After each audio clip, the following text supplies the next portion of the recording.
सो hello guys, आज तक जितने भी ऑप्शन बायर से मैंने बात किया है या फिर उनसे मिलने के बाद ये पता चला है कि वो दो सबसे ज्यादा इंपॉर्टेंट प्रॉब्लम फेस करते हैं। सबसे पहला है वो है कि वो ओवर ट्रेडिंग करते हैं and second that is charges बहुत ज्यादा हो जाता है। तो इन प्रॉब्लम का कोई ना कोई सॉल्यूशंस तो होगा। So hello guys, welcome back to my YouTube channel trade with Alok. तो आज हम सीधा ही टॉपिक पे जंप करते हैं कि ये दो प्रॉब्लम के जो मोस्ट प्रोबेबल सॉल्यूशन है वो क्या है। सिंपल सी बात है, देखिए आपको मैं एक एग्जांपल के तहत समझाता हूं कि आपको जो भी सीजन्स होते हैं, ठीक है, जो भी सीजन्स होते हैं, जो कि मौसम हम जिन्हें बोलते हैं, वो एक साइकिल में मूव करता है। यानी कि अगर हम स्टार्टिंग में अगर हम समर ले लें फॉर एग्जांपल, अगर समर है तो उसके बाद क्या आने वाला है, दैट इज रेनी सीजन आने वाला है। उसके बाद क्या आने वाला है, दैट इज विंटर सीजन आने वाला है। उसके बाद क्या आने वाला है, दैट इज स्प्रिंग सीजन आने वाला है, या फिर ऑटम, आप जो बोल लो। सिंपल सी बात है। तो ये साइकिल कंटिन्यू होगा, सिंपल सी बात है। तो इसी तरह से मार्केट में भी क्या होता है ना, एक साइकिल चलता है, एक पीरियोडिक साइकिल चलता है। तो ये जो मार्केट का साइकिल है, तो मार्केट का साइकिल कैसे बिहेव करता है, देखिए सिंपल सी बात है। देखिए क्या है कि चीजें बहुत सिंपल होती है, हम उसे क्या करते हैं, कॉम्प्लेक्स बनाते हैं। देखिए पहले क्या होगा, मार्केट या तो ट्रेंडी होगा, दैट इज ट्रेंडी मार्केट या ट्रेंडिंग मार्केट का मतलब ये है आइदर अपसाइड या फिर डाउन साइड। ये दोनों को ही हम क्या करते हैं, ट्रेंडिंग में इंक्लूड करते हैं। सेकंड, मार्केट क्या है, कंसोलिडेट करेगा, ठीक है, कंसोलिडेट करेगा।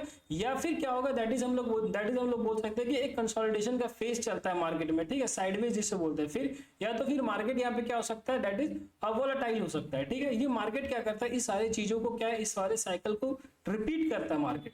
सिंपल सी बात है। देखिए हम, अगर आपको ऐसा लगता है कि रेनी सीजन जो है, इस रेनी सीजन में बहुत ही ज्यादा दैट इज स्कैल्पिंग का मौका मिलता है, तो हमें समर सीजन से, विंटर से या स्प्रिंग से क्या लेना देना है। तो सिंपल सा यही लॉजिक जो है हमें यहाँ भी लगाना है, दैट इज अ मार्केट में, और ओवर ट्रेडिंग ऐसे ही रिड्यूस होगा। सिंपल सी बात है, आपको पेशेंस रखना है और आपको अपने सेटअप पे बिलीव करना है। देखिए मार्केट कैसे बिहेव करता है कि अगर हमें वोलेटाइल सिचुएशन कब मिलेगा मार्केट में, क्योंकि जो स्कैल्पिंग का सबसे बेस्ट सिचुएशन होता है वो होता है जब मार्केट क्या होता है, एक वोलेटाइल होता है। जब मार्केट क्या हो, एक वोलेटाइल हो, ठीक है, मार्केट का एक बहुत ज्यादा that is up and down चल रहा है। यानी कि क्या होगा, अगर मान लीजिए हम मान लेते हैं कि मार्केट का एक रेंज होता है, दैट इज मार्केट का क्या रेंज होता है, दैट इज बैंक निफ्टी को अगर हम बीएनएफ को कंसीडर करें, दैट इज बैंक निफ्टी को, तो एक रेंज में दैट इज जो 60 to 70%, जो मोस्ट ऑफ द टाइम जो 70% होता है वो इस रेंज में ही आता है। तो रेंज क्या होता है, रेंज का मतलब ये नहीं करें कि मार्केट साइडवेज होता है, उसमें सिंपल सी बात है, दैट इज 150 पॉइंट से लेके 300 पॉइंट, यानी कि 100 पॉइंट से लेके 300 पॉइंट आप मान सकते हो कि बैंक निफ्टी का एक रेंज होता है, ठीक है।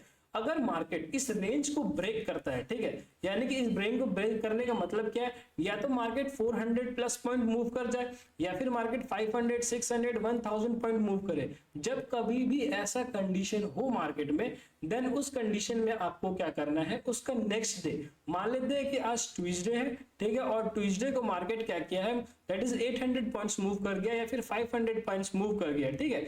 तो आप उस कंडीशन में क्या करेंगे, वेडनेसडे को क्या होगा, आप अलर्ट हो जाओगे कि आज का दिन जो है वो मेरे लिए स्कैल्पिंग का दिन है, ठीक है। और इसका टाइमिंग क्या होने वाला है, कब से कब स्कैल्पिंग मिलेगा आपको, मिलेगा दैट इज ऑफ 920 से लेके दैट इज ऑफ 1045।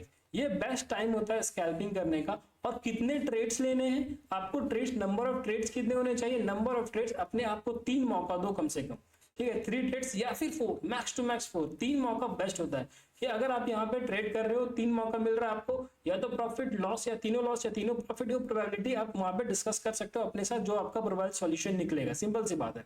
देखिए अब इंपॉर्टेंट पॉइंट क्या है, आप मुझे ये बोलोगे कि यार ऐसा क्यों होता है। देखिए सिंपल सी बात है, इसके पीछे का साइकोलॉजी समझो, सेलर्स के पॉइंट ऑफ व्यू से। सिंपल सी बात है, अगर मार्केट, मान लेते हैं कि मार्केट यहाँ पे क्या है, मोर देन 600 पॉइंट्स या 800 पॉइंट्स यहाँ पे मूव कर चुका है, दैट इज प्रीवियस डेज में मार्केट क्या है, 500 प्लस पॉइंट वहां पे मार्केट मूव कर गया है।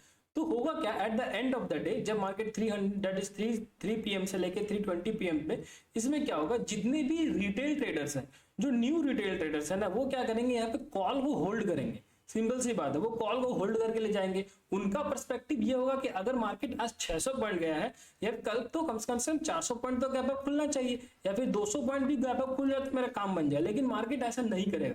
मार्केट क्या करता है, मोस्ट ऑफ द सिचुएशन में, ये नहीं कह रहा कि 100% ट्रू है, ये मोस्ट ऑफ द सिचुएशन यानी कि 80% ऑफ द टाइम ऐसा होता है। सिंपल सी बात है। देखिए क्या होता है कि अगर मार्केट 600 पॉइंट प्लस मूव कर चुका है, देन उसके बाद क्या होगा, जो अगर मार्केट को ऊपर जाना है तो वो पहले क्या करेगा, इन सारे बायर्स, जो वीक बायर्स है, यहाँ पे मैं एक बार डूडलिंग्स को क्लियर कर देता हूँ। देखिए सिंपल सी बात है कि यहाँ पे जो वीक बायर्स है, यहाँ पे जिन्होंने लेट इज कॉल होल्ड किया था, यहाँ पे सीई को जिन्होंने होल्ड किया था, अब देखिए क्या होगा, मार्केट यहाँ पे 100 पॉइंट 150 पॉइंट क्या करेगा, प्लस में ओपन करेगा, लेकिन आपका प्रीमियम इंक्रीज नहीं करेगा। सिंपल सी बात है, जितना मार्केट इंक्रीज करेगा प्रीमियम आपका उतना इंक्रीज नहीं होगा। अब क्या होगा, क्योंकि मार्केट देखिए यहाँ पे क्या है, मार्केट पहले एक बार नीचे आएगा, तो जो मार्केट यहाँ पे नीचे आएगा ना, इस कंडीशन में हमें क्या करना है, स्कैल्पिंग करना है, क्योंकि यहाँ पे प्रीमियम बहुत फास्ट आएगा। जब मार्केट यहाँ पे क्या करेगा, जब मार्केट वहां से नीचे आएगा तो यहाँ पे प्रीमियम बहुत खतरनाक वोलेटाइल मूव करेगा। तो इस कंडीशन में हमें पी का ट्रेड लेना है। क्या करना है, एक पी का ट्रेड लेना है, ठीक है। बहुत लंबा यहाँ पे होल्ड नहीं करना है। स्कैल्पिंग का मतलब होता है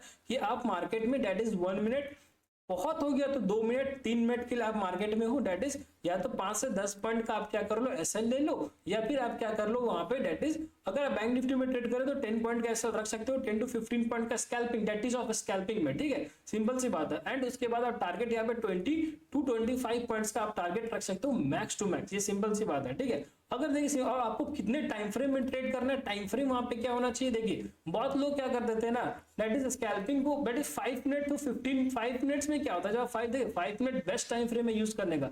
बट अगर जब फास्ट स्कैल्पिंग कर रहे हो तो ये आपके लिए टाइम फ्रेम बेस्ट नहीं है, क्योंकि यहाँ पे स्टॉप लॉस बहुत बड़ा हो जाएगा आपका, ठीक है। सिंपल सी बात है, आपको या तो 1 मिनट का टाइम फ्रेम यूज करना पड़ेगा, या तो फिर आपको 3 मिनट का टाइम फ्रेम यूज करना पड़ेगा, ये बेस्ट होता है। तो पहले आपको क्या करना है कि एक पुट का ट्रेड मिला, देन क्या होता है, तब मार्केट उसके बाद क्या करेगा, एक मोमेंटम लेगा, यहाँ से एक वी से रिकवरी लेगा, यू से रिकवरी लेगा, ठीक है। तो उस कंडीशन में आपको क्या करना है, जब मार्केट रेंज बना के इसको ऊपर ले जाएगा, तो इस कंडीशन में एक कॉल का भी ट्रेड लेना है। तो 2 ट्रेड हो गया, एक दिन का 2 ट्रेड, एक कॉल का एक पुट का। अगर दोनों साइड ऐसा नीट हो गया, यानी कि आपका आज दिन नहीं था, खत्म बात, हम नेक्स्ट डे ट्राई करेंगे। और सिंपल सी बात है, मार्केट कैसे, कितने दिन ऐसा होता है कि मार्केट आप बताओ कि 500 प्लस पॉइंट मूव कर गया, नहीं होता है। सिंपल सी बात है, एक महीने में 4 से 5 दिन, तो सिंपल सी बात है, आपको एक महीने में 4 से या 5 ट्रेड ही मिलेगा। तो अगर नंबर ऑफ ट्रेड्स मेरे अगर रिड्यूस हो जाए, सिंपल सी बात है, डायरेक्ट रिलेशन है चार्जेस का। देखिए नंबर ऑफ ट्रेड्स अगर मेरे रिड्यूस हो जाए तो सिंपल सी बात है, मेरे चार्जेस भी रिड्यूस हो जाएंगे। तो प्रॉब्लम तो सॉल्व हो रहा है, लेकिन हम नहीं करते ना। हम क्या करते हैं, एक ट्रेड लॉस में गया, फिर उसको रिकवर करने के लिए एक और ट्रेड, फिर एक और ट्रेड, फिर एक और ट्रेड, फिर वो चेन बन जाता है, जिसमें हम क्या करते थे, फंसते जाते हैं। सिंपल सी बात है। और एक डाउट मैं अभी क्लियर कर देता हूं, दैट इज स्कैल्पिंग भी 2 तरह का होता है। एक जो हम स्कैल्पिंग बोलते हैं, और एक होता है मिडवे स्कैल्पिंग। देखिए मैं बहुत सारे चीजों को यहाँ पे पॉइंट्स को क्लियर कर रहा हूँ। ये वीडियो आप लोगों के लिए बहुत ही ज्यादा इंपॉर्टेंट होने वाला है। आइदर आप स्टॉक ऑप्शन में ट्रेड कर रहे हो या फिर इंडेक्स ऑप्शन में ट्रेड कर रहे हो। देखिए सिंपल सी बात है कि यहाँ पे आपको चीजों को समझना है। स्कैल्पिंग क्या होता है, जब आपका स्टॉप लॉस क्या होता है, दैट इज 10 पॉइंट से कम का होता है, या फिर मैक्स टू मैक्स 15 पॉइंट होता है, ठीक है। और मिडवे स्कैल्पिंग क्या होता है, मिडवे स्कैल्पिंग हम किसे कहते हैं, मिडवे स्कैल्पिंग वो एक ऐसा पॉइंट होता है जब आपका स्टॉप लॉस बैंक निफ्टी में 40 प्लस पॉइंट का होता है, या फिर 50 तक का, यहाँ पे 40 से 50 पॉइंट का रेंज में आपका स्टॉप लॉस होता है। और यहाँ पे आपका टारगेट क्या होता है, मोर देन 100 पॉइंट्स का आप यहाँ पे क्या करते हो, टारगेट लेते हो। क्योंकि मार्केट में ऐसे दिन भी आते हैं जब 50 रुपए का प्रीमियम 200-300 होता है, तो अब उस दिन का भी वेट करते हो। तो ये होता है that is of midway scalping. तो आप बोलोगे भाई आपने स्कैल्पिंग के बारे में तो बता दिया, अब मिडवे स्कैल्पिंग क्या बोला है। देखिए मिडवे स्कैल्पिंग को कैसे ट्रैक करना है। देखिए जब कभी भी मार्केट लगातार 4 to 5 डेज क्या हो, एक कंसोलिडेशन के पीरियड में हो। कैसा पीरियड में हो, कंसोलिडेशन के पीरियड में 200 पॉइंट मूव कर रहा है, 150 पॉइंट में मार्केट रेंज में फंस जा रहा है, निफ्टी 50 के पॉइंट के रेंज में फंस जा रहा है, तो आपको समझ लेना है कि अब जो ये 5वां 6वां 7वां दिन होगा वो एक ट्रेंडी डे होने वाला है, ठीक है। आपको नहीं पता कि उसी दिन होगा, तो क्या करना है, पहले मार्केट को ब्रेक करने देना है। मार्केट आइदर इस लेवल को ब्रेक करेगा, उसके बाद रीटेस्ट करेगा, उसके बाद यहाँ पे क्या करना है, हमें कॉल का पोजीशन लेना है, उसके बाद होल्ड करना है। यहाँ पे हमें क्या करना है, कॉल का पोजीशन लेके होल्ड करना है। और उसके बाद आपको यहाँ पे 40 से 50 पॉइंट का क्या करना है, स्टॉप लॉस रखना है, और 100 पॉइंट का आपको टारगेट रखना है। सिंपल सी बात है। तो मैंने जितने भी पॉइंट्स थे सारे पॉइंट्स को क्लियर कर दिया। अगर आपको फिर भी कोई डाउट है तो आप कमेंट बॉक्स में जरूर बताना, मैं उसके ऊपर एक सेपरेट वीडियो बना दूंगा।